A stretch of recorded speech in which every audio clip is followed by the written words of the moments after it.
Praise the lord. यीशु मसीह के पवित्र सामर्थ्य नाम में मैं आप सभी का बहुत बहुत स्वागत करता हूं। मैं बहुत उत्साहित हूं आज, क्योंकि परमेश्वर ने एक नया प्रकाशन दिया है मुझे। और मैं विश्वास करता हूं कि जब इस प्रकाशन को आप सुनेंगे और जब आप इस प्रकाशन के संग अपनी सहभागिता रखेंगे तो अद्भुत आशीष पाएंगे। ये साल खत्म होने वाला है, जैसा हम जान रहे हैं। कुछ ही दिन बचे हैं, कुछ ही समय बचा है जब ये साल खत्म हो जाएगा। और मेरे भाई मेरी बहन, इसी तरह ये वक्त गुजर रहा है और यीशु मसीह आने वाला है। वो पल, वो क्षण बहुत जल्द आएगा जब हम जो विश्वास करते हैं, जो मसीह में समर्पित हैं, जो यीशु मसीह को अपना प्रभु मानते हैं, वक्त आएगा जब हम उठा लिए जाएंगे और ये पूरा संसार देखेगा कि हम किस तरीके से बादलों पर उठाए जा रहे हैं। लेकिन परमेश्वर ने हमें बाइबल दी है, वचन दिया है। परमेश्वर चाहता है कि हम पूरी तरीके से मुकम्मल हो जाए, पूरी तरीके से सिद्ध हो जाए। इसीलिए उसने हमारी आत्मा को जिंदा किया, हमारे मन को नया किया और अपनी आत्मा यानी कि पवित्र आत्मा हमारे अंदर रखी। क्यों रखी? ताकि वो पवित्र आत्मा हमें उसके स्वभाव में ला सके। परमेश्वर यही चाहता है कि हम उसके स्वभाव में आ जाएं। जब हम उसके स्वभाव में आएंगे तभी हम उसके स्वभाव को जान पाएंगे कि वो क्या चाहता है। इसलिए आज का जो विषय है वो पवित्र आत्मा से संबंधित है। पवित्र आत्मा हमारे अंदर 5 कार्य करता है, 5, जिसे जानने की बहुत जरूरत है। मुख्य 5 कार्य जो हमारे अंदर पवित्र आत्मा करता है वो आज मैं आपको बताऊंगा, और किस तरीके से परमेश्वर पवित्र आत्मा को आपके अंदर रखता है और वो 5 कार्य आपके अंदर धीरे धीरे होते हैं और आप बदलते जाते हैं। आप बदलते जाते हैं, आपको समझ नहीं आता। मुझे याद है, क्योंकि मैं बॉलीवुड से था, मेरे अंदर गुस्सा था, मेरे अंदर व्यभिचार था, मैं नशा करता था। लेकिन मैं सच कह रहा हूं, किस तरीके से मुझे अपने अंदर बदलाव महसूस होता है। आज मैं जब अपने आप को देखता हूं तो एक मैं बदला हुआ अनिल देखता हूं। मेरा स्वभाव, मेरी दृष्टि, मेरे विचार पूरी तरीके से बदल गए और मैं रोज बदल रहा हूं। मैं रोज अभी भी पवित्र आत्मा मेरे अंदर काम कर रहा है, मुझे बदलाव महसूस होता है। पहले मुझसे छोटी छोटी बातों में मुझे गुस्सा आ जाता था, लालच आ जाता था, स्वार्थ आ जाता था।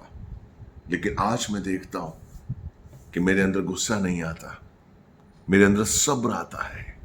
मुझे धीरजवंत अपने आप को, अपने अंदर विचारों को महसूस होता है। मैं बहुत बहुत बहुत अपने आप को आशीषित समझता हूं कि किस तरीके से परमेश्वर ने मुझ पर कृपा की और अपनी आत्मा मुझे दी।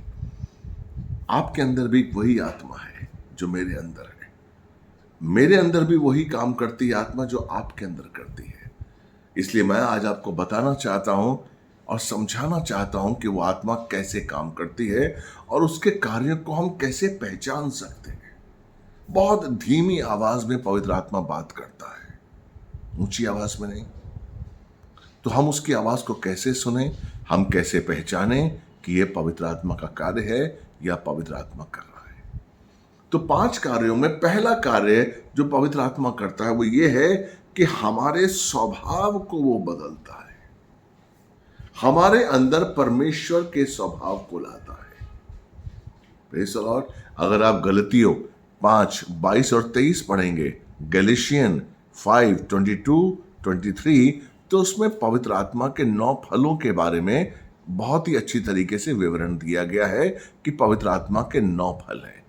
आप, हमारी बच्ची नेहा पढ़ेगी, आप ध्यान से समझिए। उसके बाद मैं आपको समझाऊंगा कि ये फल कैसे हमारे अंदर काम करते हैं। हाँ जी। पर आत्मा का फल प्रेम, आनंद, शांति, धीरज, कृपा, भलाई, विश्वास, नम्रता और संयम है। आगे, ऐसे कामों के विरोध में कोई भी व्यवस्था नहीं। हाँ, ये फल हमारे अंदर होने ही चाहिए।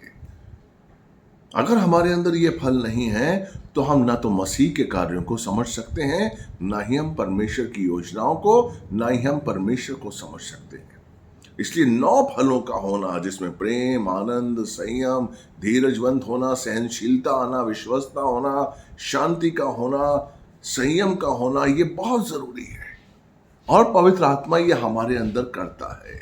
जब पवित्र आत्मा हमारे अंदर, इसीलिए बाइबल में लिखा हुआ 1 कुरिन्थियों 3:16 कि तुम नहीं जानते कि तुम पवित्र आत्मा का मंदिर हो। आपको मंदिर कहा गया है। और अगर मत्ती 5:3 और 4 पढ़ेंगे तो उसमें पहले उपदेश में यीशु मसीह ने कहा है, धन्य है वो जो मन का दीन है, क्योंकि स्वर्ग का राज्य उसी का है। और उसके बाद का वचन क्या कहता है, धन्य है वो जो नम्र है, क्योंकि पृथ्वी के वही अधिकारी होंगे। तो यानी कि हमारे अंदर दीनता और नम्रता का स्वभाव होना बहुत जरूरी है। और ये पवित्र आत्मा हमारे अंदर डालता है। ये पवित्र आत्मा के द्वारा ही हमारे अंदर आता है।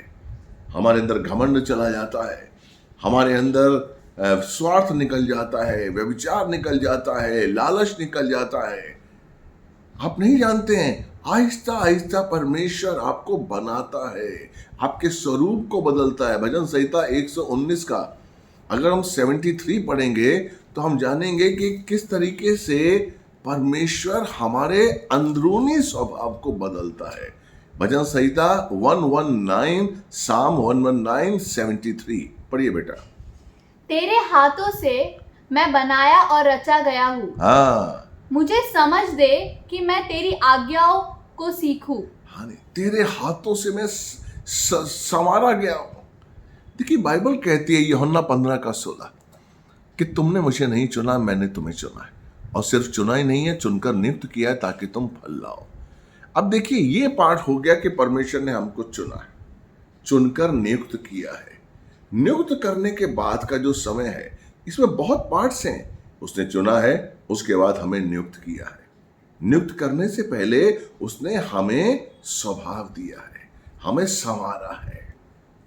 73 आपने पढ़ा भजन संहिता 73 कि उसने हमें संवारा है, हमारे अंदरूनी मनुष्यत्व को उसने बदला है। और उसमें जो घमंड था वो निकाला है, व्यभिचार था निकाला है, क्रोध निकाला है, और हमारे अंदर दीनता डाली है। Praise the lord.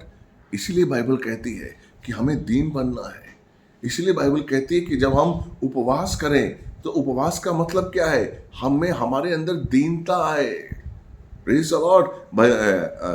यशाया 55 का अगर हम 5 पढ़ेंगे तो उसमें लिखा हुआ है कि उपवास की जो है प्रणाली, यशाया 55:5 कि परमेश्वर उपवास कैसा चाहता है।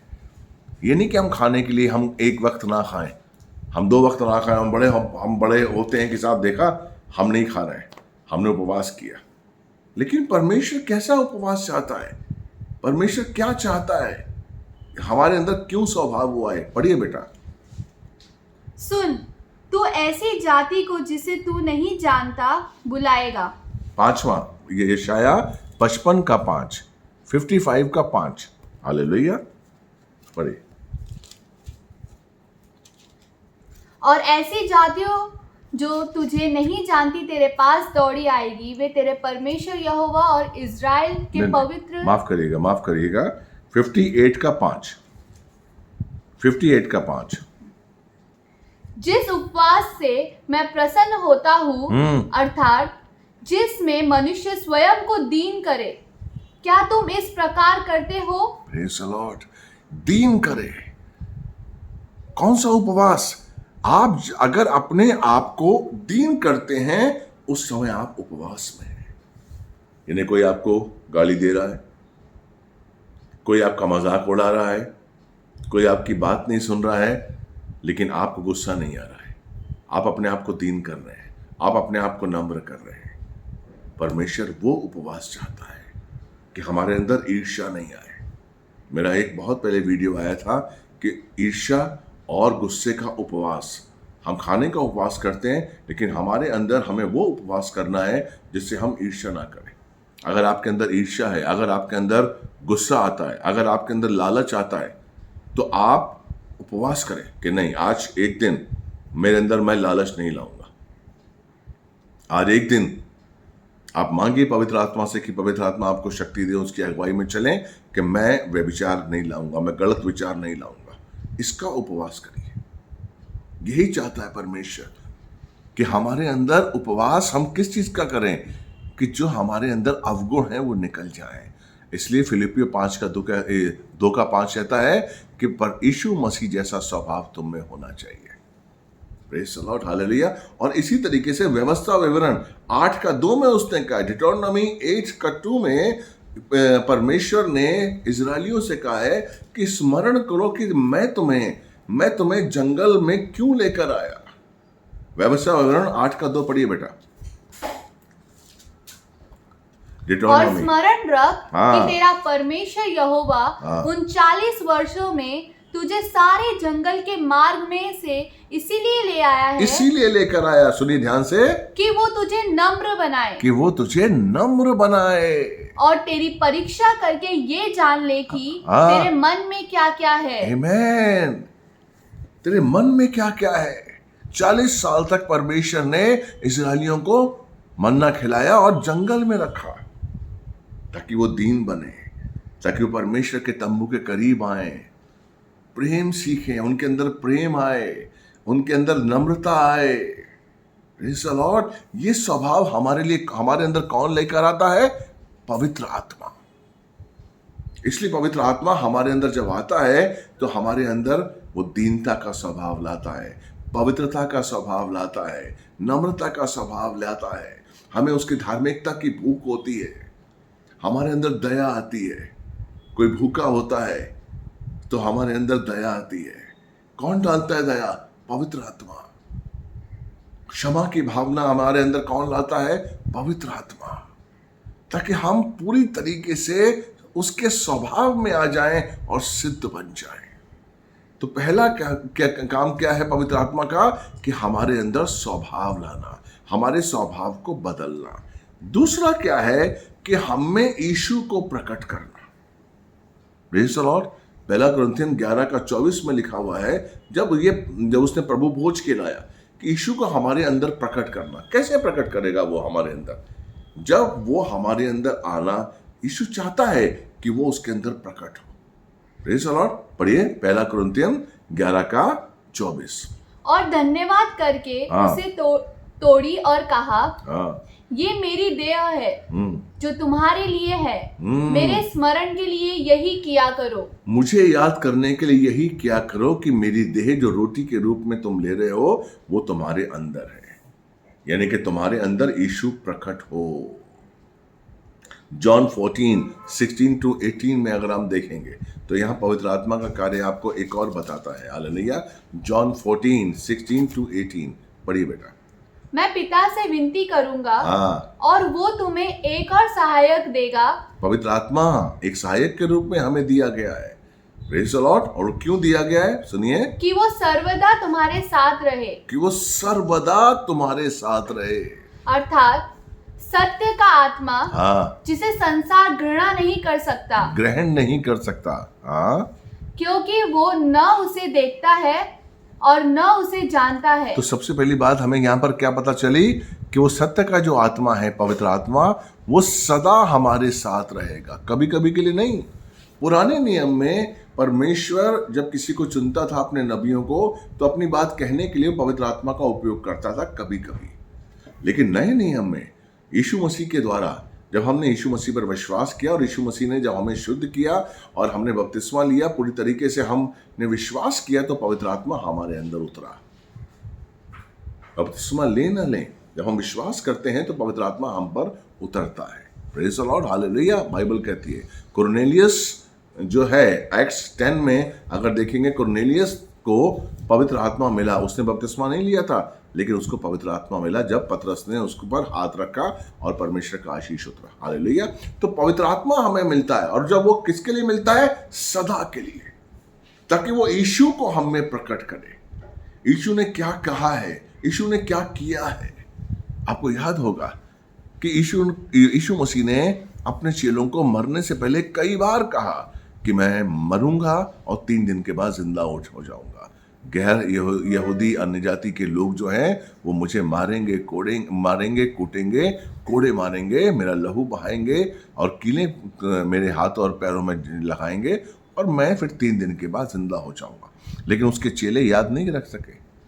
उसके चेले ऊपरी कोठरी में बैठे डर के बारे बैठे हुए थे, वो सामने नहीं आए क्योंकि उस समय पवित्र आत्मा उनके साथ नहीं था, पवित्र आत्मा नहीं था। लेकिन जब पिंतेकोस्त के दिन पवित्र आत्मा उन पर उतरा, अगर आप पढ़ेंगे एक्ट्स 2:4 पढ़ेंगे तो जब पिंतेकोस्त के दिन पवित्र आत्मा उन पर उतरा तो उसके बाद चेलों ने क्या किया आप सब जानते हैं।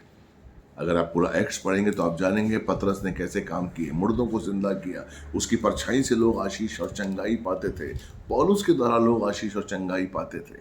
वो जो बोलता था लोगों के दिल में उतर जाता था। कौन बोलता था पतरस के द्वारा? पवित्र आत्मा, क्योंकि यीशु उसके अंदर प्रकट हो रहा था। कौन प्रकट कर रहा था? पवित्र आत्मा।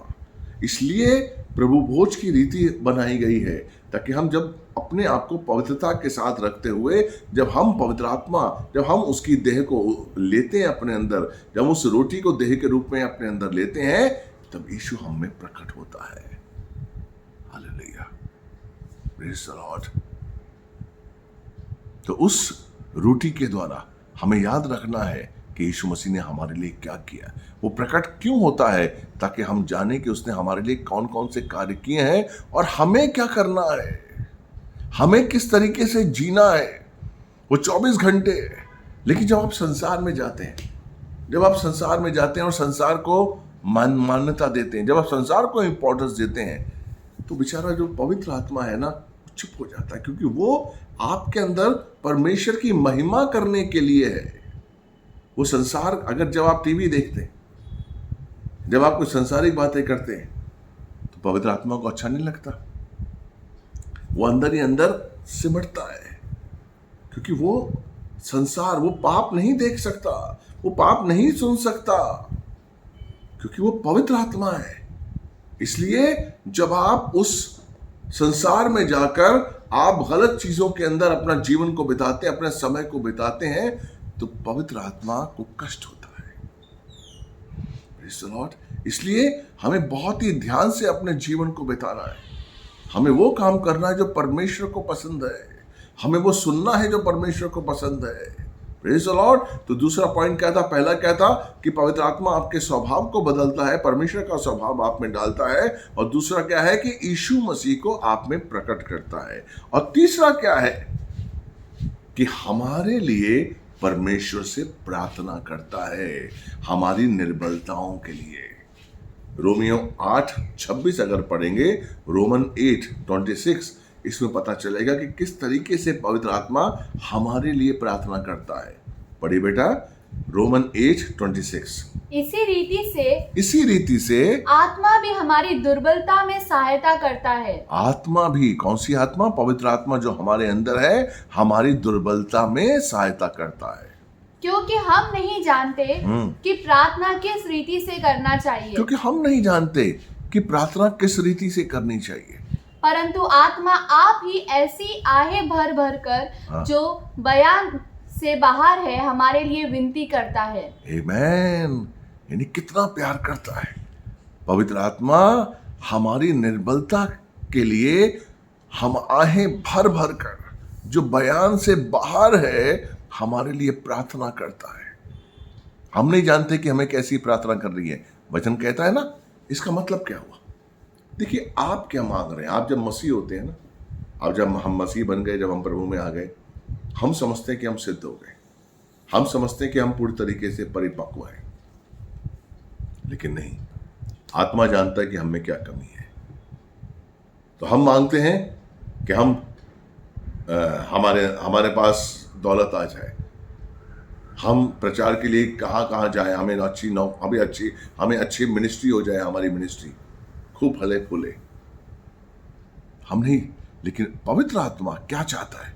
पवित्र आत्मा परमेश्वर से मांगता है कि नहीं, परमेश्वर अभी इसमें कमियां हैं, अभी भी इसमें गुस्सा है, अभी भी इनमें लालच है, अभी भी इसमें स्वार्थ है, अभी भी व्यभिचार है, अभी भी मूर्ति पूजा है। वो आपके अंदरूनी मनुष्यत्व को मजबूत करना चाहता है। इसलिए वो कहता है, परमेश्वर से प्रार्थना करता है आपके अंदरूनी मनुष्यत्व को मजबूत करने के लिए। और आप प्रार्थना करते हैं अपने बाहरी चीजों को लाने के लिए। मेरी सेहत अच्छी हो, अब मैं अच्छी मिनिस्ट्री कर रहा हूँ, अब मैं दुनिया के बाहर जाऊं, मेरे पास गाड़ी हो, मेरे पास बंगला हो, मेरे पास एरोप्लेन हो, मेरा चर्च बड़ा हो, मेरा कांग्रेगेशन बड़ा हो जाए, लाखों लोग आए, हजारों लोग आए। लेकिन पवित्र आत्मा को इससे मतलब नहीं। पवित्र आत्मा का मकसद क्या है?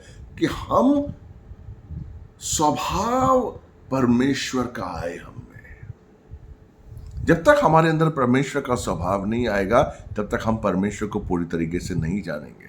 इसलिए पौलुस ने भी एक प्रार्थना हमें सिखाई है। अगर आप पढ़ेंगे इफिसियों 3 का 16, 17, 18, 19 अगर पढ़ेंगे तो आपको पता चलेगा कि वहां पर उसने प्रार्थना सिखाई है कि नतमस्तक, कि धन्य पिता परमेश्वर मैं नतमस्तक करता हूं।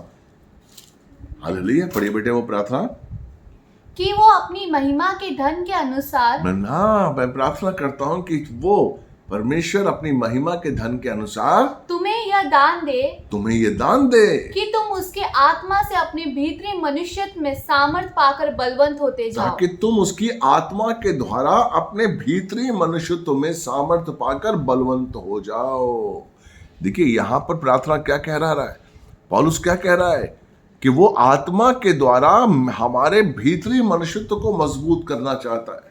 यहाँ कहीं नहीं लिखा हुआ है कि वो आत्मा के द्वारा हमारे बाहरी मनुष्यत्व को मजबूत करना चाहता है। हमारा हमारा रंग रूप मजबूत हो जाए, हम अच्छे दिखने लगे, हमें बाहरी चीजें मिले, हमें भौतिक अच्छी चीजें मिले। No, he don't want. वो क्या चाहता है? कि आत्मा के द्वारा हमारा भीतरी मनुष्यत्व मजबूत हो जाए और हम परमेश्वर के योग्य चाल चलें, हम यीशु को जाने, हम परमेश्वर को जाने, उसके ऊंचाई, गहराई, लंबाई, चौड़ाई को जाने, इस योग्य बन जाएं। आप नहीं जानते परमेश्वर क्या चाहता है, परमेश्वर अपनी आत्मा आपको क्यों देता है। कभी कभी आप सोचते हैं, कभी हम सोचते हैं कि परमेश्वर ने हमें क्यों चुना है। हम परमेश्वर के मन को कैसे जाने? आत्मा के द्वारा। 1 कुरिन्थियन 2 का 11 अगर आप पढ़ेंगे तो आपको पता चलेगा। 1 कुरिन्थियन 2 का 11। ध्यान दीजिए उस आत्मा की वैल्यू क्या है, पवित्र आत्मा की वैल्यू क्या, पवित्र आत्मा की वैल्यू। हालेलुया। 1 कुरिन्थियन 2:11। मनुष्य में से कौन किसी मनुष्य की बातें जानता है? मनुष्य में से कौन किसी मनुष्य की बातें जानता है? केवल मनुष्य की आत्मा जो उसमें है। आमीन। यानी कि जो मनुष्य की आत्मा उसमें है वो जानती है कि आपके मन में क्या है। आपकी आत्मा क्या है आप जानते हैं।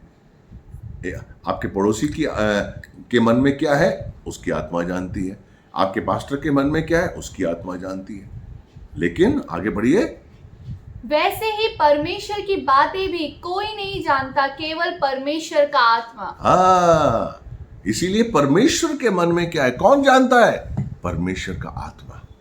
और वो आत्मा कहाँ है? हमारे अंदर। इसलिए अगर हम आत्मा की अगुवाई में अपने जीवन को बिताएंगे, अगर हम पवित्र आत्मा की अगुवाई में उसके अनुसार अपने जीवन को बिताएंगे, तो हम आसानी से जान सकते हैं कि मेरे पिता परमेश्वर के मन में मेरे लिए क्या है। आप नहीं जानते कितनी बड़ी सौगात है। वो पवित्र आत्मा जो आपके अंदर है वो आपको बता सकता है कि आपके पिता आपके बारे में क्या सोचते हैं। इसलिए रोमियो 8 का 27वां जो हमने पढ़ा था, 26वां 27वां क्या कहता है देखिए, पढ़िए। और मानो का जांचने वाला जानता है कि आत्मा की मनसा क्या है। जांचने वाला कौन? परमेश्वर जानता है कि आत्मा की मनसा क्या है, आत्मा के मन में क्या है, वो क्या चाहता है, वो कैसी प्रार्थना कर रहा है, वो क्यों प्रार्थना कर रहा है, वो क्यों आपके अंदर है, वो क्यों आहें भर भर कर आपके लिए प्रार्थना कर रहा है। वो जांचने वाला जानता है। Praise the Lord. पूरा करिए इसको। क्योंकि वो पवित्र लोगों के लिए परमेश्वर की इच्छा के अनुसार विनती करता है। आमीन। यानी कि वो जो पवित्र आत्मा है वो हमारे लिए विनती कर रहा है। किसकी इच्छा के अनुसार? परमेश्वर की इच्छा के अनुसार। क्योंकि परमेश्वर की इच्छा है कि हमारी प्रार्थना ऐसी हो, हमारे लिए प्रार्थना ऐसी हो कि मैं अभी कमजोर हूं। Praise the Lord. आपको पता है मूसा को परमेश्वर ने चुना और 40 साल मैदान शहर में था। किसके लिए पता है आपको? वो बकरियों को चरा रहा था। 100 बकरियां होंगी, 200 बकरियां होंगी, 400 500 बकरियां होंगी, उन बकरियों के झुंड को चरा रहा था। 40 साल परमेश्वर ने उसको शिक्षा दी कि तुझे इस एक झुंड का चरवाहा कैसे बनना है, कैसे तुझे झुंड के चरवाहा बनकर तेरे अंदर चरवाहा का गुण आने चाहिए, कैसे अंदर तेरे अंदर वो दया आनी चाहिए। जब तू बकरियों को लेके जाए, कहाँ लेके जाएगा? भेड़ों को लेकर, उनके खाने के लिए सोचना, उनकी सुरक्षा के लिए सोचना कि कोई जंगली जानवर उनको ना आहत करे। 40 साल तक परमेश्वर ये शिक्षा देता रहा मूसा को कि वो अच्छा चरवाहा कैसे बन सकता है। और 40 साल के बाद मोरे पर्वत पर परमेश्वर ने उसे बुलाया और उसके द्वारा तकरीबन 25 लाख इजरायलियों को वो छुड़ा कर लेके आया। यानी कि मूसा को 25 लाख इजरायलियों का चरवाहा बनाया परमेश्वर ने, ताकि आप मूसा की अगुवाई में वो मिस्र से निकाल कर लेकर आया। क्योंकि 40 साल तक उसने मूसा के अंदर वो दिल डाला, वो नम्रता डाली, अपना स्वभाव डाला कि वो भेड़ बकरियों को चराने का, भेड़ बकरियों को संभालने का। ये तरीका है परमेश्वर के काम करने का। तो तीसरा क्या है कि परमेश्वर हमारे लिए प्रार्थना करता है, पवित्र आत्मा हमारे लिए प्रार्थना करता है परमेश्वर से। हालेलुया। और चौथा क्या है कि हमारे अंदर परमेश्वर का सामर्थ्य और वरदान डालता है ताकि हम उसके अनुसार जी सकें। एक सही मसीह के अंदर वरदानों का होना बहुत जरूरी है। अगर आपके अंदर वरदान नहीं है तो आप वरदानों के लिए प्रार्थना करिए। बाइबल कहती है, पहला कुरिन्थियन 12 का 7 से 11 के बीच में अगर हम पढ़ेंगे तो कौन कौन से वरदान पवित्र आत्मा हमारे अंदर डालता है मैं आपको बताता हूं, और उस वरदानों को हमें कैसे यूज करना है। देखिए 1 कुरिन्थियन 12:7-11। किंतु सबके लाभ पहुंचने के लिए हर एक को आत्मा का प्रकाश दिया जाता है। आत्मा का प्रकाश क्यों दिया जाता है? कि हम सबकी भलाई के लिए हमें दिया जाता है, अपने लिए नहीं। ध्यान दीजिए, अगर मुझे चंगाई का वरदान मिला तो ये नहीं कि मैं अपने चंगाई के लिए प्रार्थना कर रहा हूं। अगर मुझे भविष्यवाणी का वरदान मिला तो ये नहीं कि मैं अपने ही बच्चे के लिए भविष्यवाणी करना है। मुझे जो वरदान मिला है वो दूसरों के लिए आशीष, मुझे दूसरों के लिए आशीष का कारण बनना है। आगे, क्योंकि एक को आत्मा के द्वारा बुद्धि की बातें दी जाती अब कौन कौन से वरदान है? देखिए, एक को आत्मा के द्वारा बुद्धि का वरदान दिया जाता है, और दूसरे को उसी आत्मा के अनुसार ज्ञान की बातें, और दूसरे को उसी आत्मा के द्वारा ज्ञान की बातें दी जाती हैं। किसी को उसी आत्मा से विश्वास, किसी को विश्वास का वरदान दिया जाता है, और किसी को उसी एक आत्मा से चंगा करने का वरदान दिया जाता और है। किसी को उसी आत्मा के द्वारा चंगा करने का वरदान दिया जाता है। फिर किसी को सामर्थ्य के काम करने की शक्ति, फिर किसी को सामर्थ्य के काम करने की शक्ति, और किसी को भविष्यवाणी की, और किसी को भविष्यवाणी का वरदान दिया जाता है, और किसी को आत्माओं की परख, और किसी को आत्माओं की परख, और किसी को अनेक प्रकार की भाषा, और किसी को भाषाओं का अर्थ बताना। आमेन। किसी को रूपांतर, किसी को ट्रांसलेशन का वरदान दिया जाता है। तो ये भिन्न भिन्न वरदान किसके लिए दिए जाते हैं? ताकि हम लोगों के लिए भलाई कर सके। आप नहीं जानते हैं, आप देखिए पहला कुरिन्थियन 2:15 पढ़ेंगे तो उसमें आप जानेंगे कि अगर आप आत्मिक रूप में जीवन जी रहे हैं तो आप दूसरों को पढ़ सकते हैं। आत्मा का वरदान क्यों दिया जाता है? ताकि जो अन्य जाति के लोग हैं हम उनके मन को समझ सकें, वो हमारे मन को ना समझ सकें। पहला कुरिन्थियन 2:15 क्या कहते हैं? पढ़िए बेटा। आत्मिक जन सब कुछ जांचता है। हाँ, आत्मिक जन सबको परखता है, लेकिन वो खुद परखा नहीं जाता, परंतु वो आप किसी से जांचा नहीं जाता, क्योंकि वो उसको कोई नहीं जान सकता। इसीलिए आत्मा के द्वारा जब हम जीवन जीते हैं तो हमें दुनिया हमें नहीं जांच सकती, लेकिन हम दुनिया को जांच सकते हैं। आप अपने पड़ोसी को जांच सकते हैं कि पड़ोसी के मन में क्या है। लेकिन पड़ोसी आपके मन को नहीं जान सकता, क्योंकि आप आत्मिक हैं, क्योंकि आपके अंदर पवित्र आत्मा है। Praise the Lord. लिखा है ना आपने, 1 कुरिन्थियों 12 में लिखा है ना कि वो आत्मा को जांचने का वरदान देता है। Praise the Lord. तो यहां पर क्या हुआ कि वो हमें सामर्थ्य के काम डालता है। हालेलुया। 5वां है कि वो हमें पाप करने से बचाता है। पवित्र आत्मा हमें पाप करने से बचाता है। ये 5वां बहुत ही बहुमूल्य है, क्योंकि पाप से हम निकाले गए। हमें जब परमेश्वर ने चुना, हम पापी थे, लेकिन परमेश्वर ने के सामने जब हम आए, हमने पश्चाताप किया और परमेश्वर ने हमें बहुत आसानी से हमारे पाप और शापों से हमें मुक्त किया। जैसे ही हमने यीशु मसीह पर विश्वास किया, हमें पापों से मुक्त किया। Praise the Lord. लेकिन हम दोबारा पाप ना करें, पवित्र आत्मा इसलिए हमारे अंदर है और इसलिए वो हमें बचाता है। यहूदा इस्करियोती को परमेश्वर ने चुना था। वो 12 चेलों में से था। उसके पास सामर्थ था, उसके पास अधिकार था, उसने कई बीमारों को चंगा किया, उसने कई दुष्ट आत्माओं को निकाला। यहूदा इस्करियोती ने, आपको पता होगा, अगर आप मत्ती 10 पढ़ेंगे और लूका 9 पढ़ेंगे तो आपको पता चलेगा कि जो 12 चेले थे उनको परमेश्वर ने अधिकार दिया था, यीशु मसीह ने अधिकार दिया था, लेकिन उसके अंदर शैतान आ गया था, उसके अंदर लालच का पाप आ गया था और उसने यीशु मसीह को पकड़वाने के लिए मनसा जाहिर की और शैतान ने उसके जीवन में काम किया। लेकिन आप यहां पर देखेंगे, अगर 13वां अध्याय पढ़ेंगे, यूहन्ना 13 अध्याय पढ़ेंगे, मैं आपको उसका वचन नहीं बता रहा हूं, लेकिन यूहन्ना 13 अध्याय पढ़ें, किस तरीके से आपको पता चलेगा कि यीशु मसीह ने चेलों के पैर धोए और पैर धोते हुए उसने क्या कहा कि यहां पर कोई है तुम में से जो मुझे पकड़वाएगा। और यीशु मसीह ने यहूदा इस्करियोती को एहसास दिलाया कि मैं तो पकड़वाए जाने वाला हूं, मेरी मृत्यु तो क्रूस पर होने वाली है, लेकिन हाय उस पर जिसके द्वारा मैं पकड़वाया जाऊं। उन्होंने यहूदा इस्करियोती को एहसास दिलाया कि तू पश्चाताप कर, तू जो काम कर रहा है उससे पीछे हट जा। लेकिन यहूदा इस्करियोती का मन कठोर हो गया था। यहां तक कि लूका में अगर आप पढ़ेंगे तो लूका में जब यीशु मसीह कहता है कि तुम में से मुझे कोई पकड़वाएगा, तो सब लोग पूछने लगे, क्या यीशु मसीह मैं हूं? क्या यीशु मसीह वो मैं हूं? क्या वो यीशु मसीह मैं हूं? और आप देखिए, यहूदा इस्करियोती खुद पूछता है, क्या यीशु मसीह मैं हूं? अब सोचिए किस तरीके से उसके अंदर पाप आ गया था। लेकिन यीशु मसीह क्या चाह रहे थे कि उस परमेश्वर उसे बचा ले, लेकिन उसके अंदर पवित्र आत्मा उस समय नहीं थी, वो कठोर हो गया था। तो पवित्र आत्मा का कार्य क्या है कि वो आपको बचाए, वो आपको बताए कि आप पाप कर रहे हैं।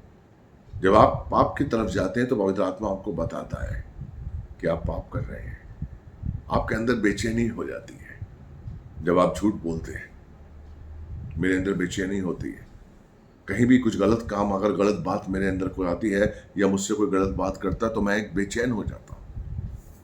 मुझे लगता है कि मेरी पवित्रता अब मेरे अंदर से निकल रही है और मैं प्रार्थना करता हूं। तो पवित्र आत्मा आपको बचाने के लिए आपको इंडिकेशन देता है, आपको बताता है कि आप गलत कर रहे हैं, अगर आप पवित्र आत्मा की सुने तो। क्योंकि वो नहीं चाहता कि हम पाप में पड़े, वो नहीं चाहता कि हम परमेश्वर से दूर हो जाएं। तो 5वां कार्य पवित्र आत्मा का क्या है कि वो आपको पाप करने से बचाए। Praise the Lord.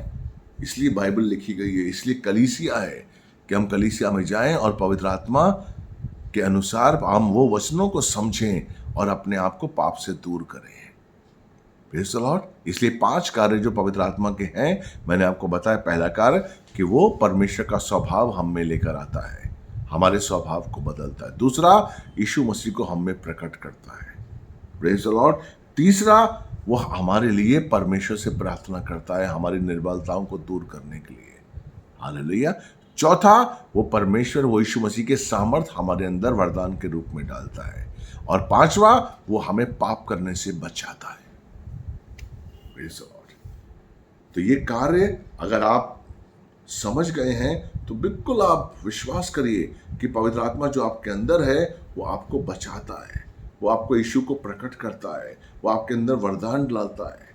बस हमें प्रार्थना के साथ उस पवित्र आत्मा को महसूस करना है, उससे मांगना है कि हम उसके अनुसार चलें। पवित्र आत्मा का स्वभाव हम में आ जाए, प्रभु का स्वभाव हम में आ जाए, हम यीशु को महसूस करें।